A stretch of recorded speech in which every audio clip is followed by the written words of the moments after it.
To je moja boja, moja omiljena, zelena.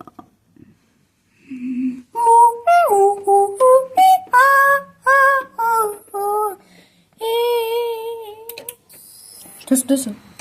Što se desilo? Što se desilo? Što se desilo?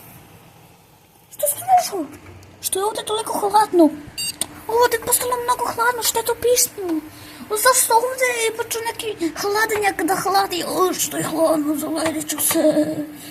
Zaledit ću se. Šta je ovo? Šta je ovo? Što ovo pišti? Stvorit ću se negdje.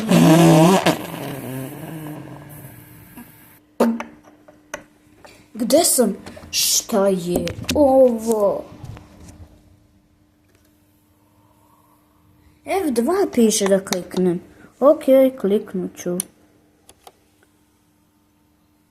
I sad je nestalo.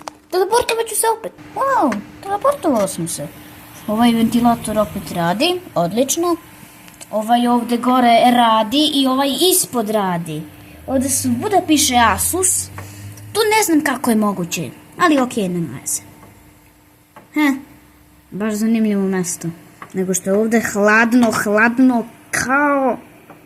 I ovdje još gore hladno, jer je iznad mene ventilator broj 1, ventilator broj 2, restartovao se, i ventilator broj 3, 3 ventilatora ima ovdje, pa smrznut ću se od hladnoće ovdje, potpuno. Ok, nema veze, vidimo se.